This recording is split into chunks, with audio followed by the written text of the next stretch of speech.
NKS education centre में आपका स्वागत है। आज का टॉपिक जो है class 10 Newton second law. Newton's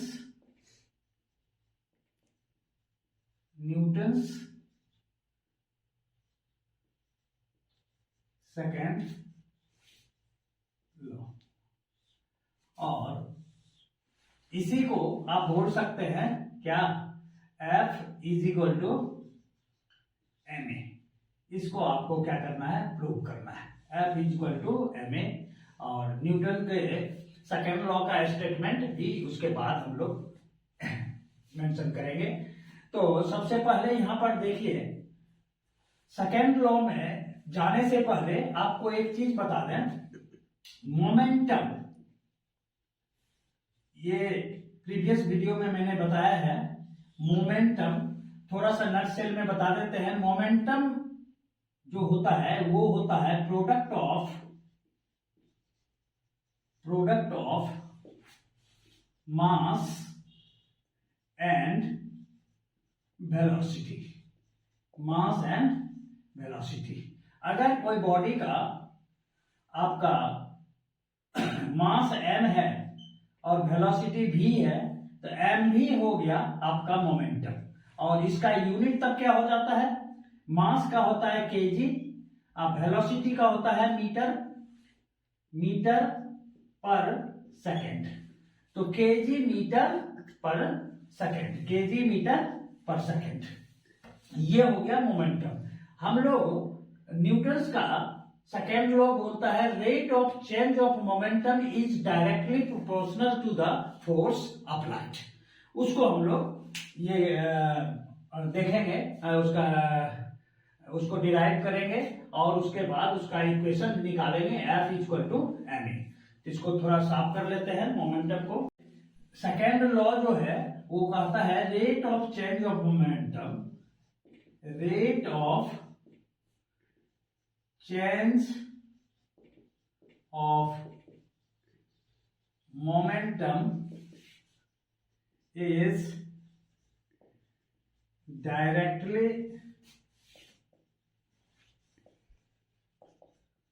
proportional to the force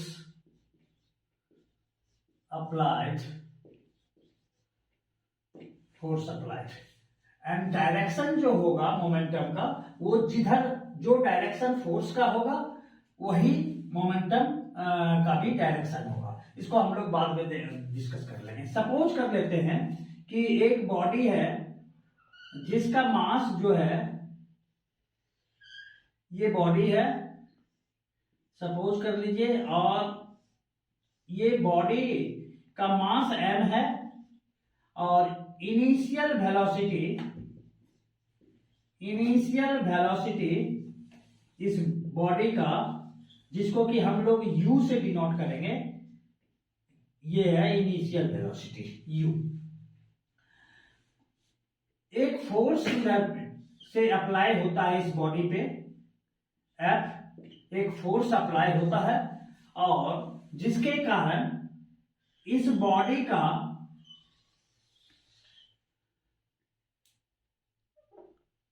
ये जो बॉडी है इसका वेलोसिटी, मास तो कांस्टेंट रहेगा, मास उतना ही रहेगा, इसका फाइनल वेलोसिटी अभी जो देखा गया वो है आपका क्या चीज, फाइनल वेलोसिटी v। ठीक है, और ये काम फाइनल वेलोसिटी को भी u से v होने में टाइम जो लगा है वो t लगा है। Let a body of mass m and initial velocity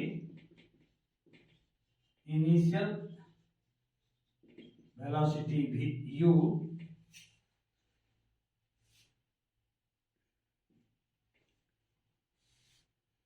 let a body of mass m and initial velocity u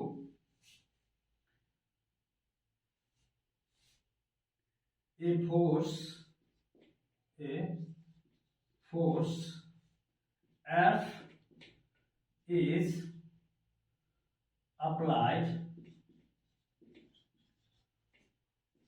on the body due to which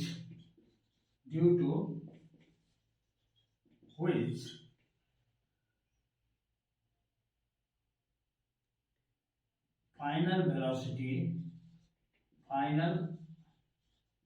velocity becomes v in t seconds। ये हो गया। अब यहां पर दो velocity है आपके पास, तो मोमेंटम जो होता है, तो मोमेंटम भी दो होगा। वेलोसिटी अगर दो है तो मोमेंटम भी दो होगा। तो इनिशियल मोमेंटम हम पहले निकालते हैं। Initial momentum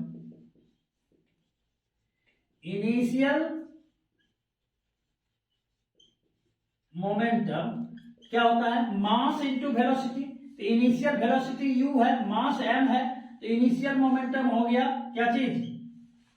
mu। फिर फाइनल मोमेंटम क्या हो गया? फाइनल मोमेंटम हो गया, मास वही है, वेलोसिटी अब हो गया mv। हाँ है ना? तो अब यहां पर देखिए क्या बोलता है, rate of change of momentum. तो रेट तो बाद में निकलेगा, पहले चेंज ऑफ मोमेंटम हम निकालते हैं। कोई चीज में चेंज कैसे निकालते हैं? Final minus initial. तो यहां पर निकालेंगे हम लोग change in momentum. Change in momentum होता है क्या? फाइनल हो गया क्या? mv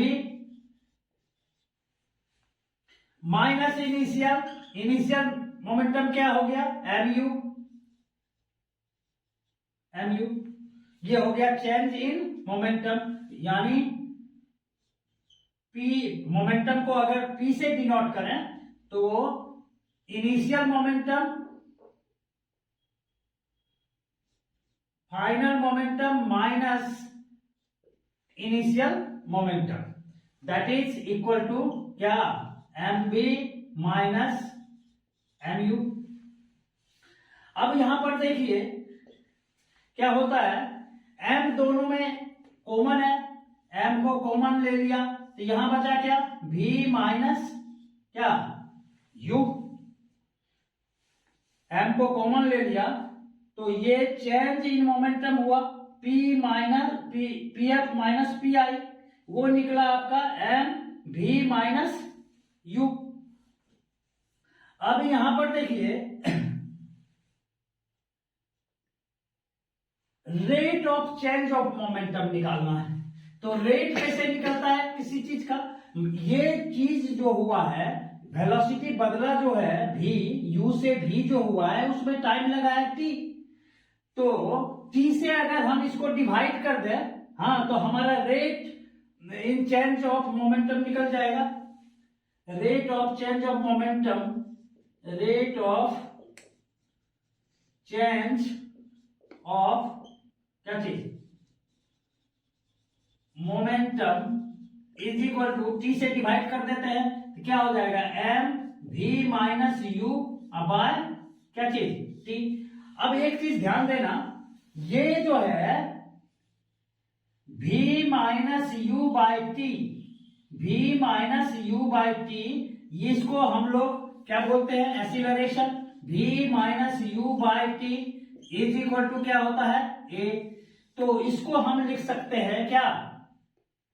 और rate of change of momentum is directly proportional to the force applied. तो ये हो गया rate of change of momentum, इसको हम लिख सकते हैं क्या? F इज इक्वल टू क्या हो गया? m, और v minus u by T को हम लिख सकते हैं a। तो ये हो गया F is equal to ma। अब यहां पर ध्यान दीजिएगा, ये जो है अगर टाइम बढ़ेगा टाइम बढ़ेगा तो फोर्स का वैल्यू जो है वो क्या होगा, कम होगा। यही कारण है कि अगर कोई क्रिकेटर किसी बॉल को कैच करता है तो वो अपना हाथ को पीछे ले जाता है। इसका कारण वो क्या बढ़ा रहा है, उसका टाइम बढ़ा रहा है। टाइम जितना बड़ा होगा फोर्स का वैल्यू उतना ही कम होगा। मोमेंटम का value, rate of change of momentum नहीं, चेंज ऑफ मोमेंटम उतना ही क्या होगा, कम होगा। यानी उसके हाथ में चोट लगने की संभावना उतनी कम होगी। ठीक है, अभी आपने देखा चेंज इन मोमेंटम क्या होता है, change in momentum is equal to final momentum, that is आपका क्या हो गया, एम बी माइनस क्या चीज, एम यू। अब यहां पर एक हम लोग इसको ऐसे समझते हैं कि एक बॉडी है जिसका मास है m और इनिशियल वेलोसिटी यानी u इज इक्वल टू 0 है।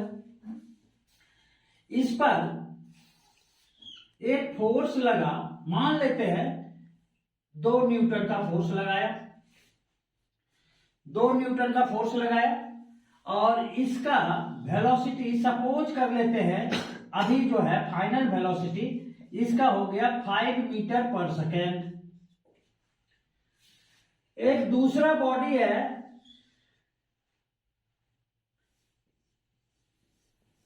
इसका मास मान लेते हैं m1, तो इसका मास भी होगा m1 और ये एक दूसरा बॉडी है m2। हाँ, और यहां पर इस पर जो फोर्स अप्लाई हुआ, ये फोर्स जो अप्लाई हुआ सपोज कर लेते हैं 3 न्यूटन का, या इसको भी मास को भी कांस्टेंट रख लीजिए, m1 ही रख लीजिए। हाँ, तो अब जो है इसका वेलोसिटी मान लेते हैं, ये वेलोसिटी अब इनिशियल इसका भी क्या था, 0 था।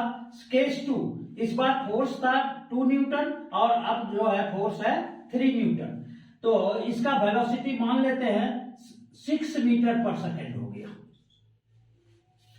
कितना हो गया, 6 मीटर।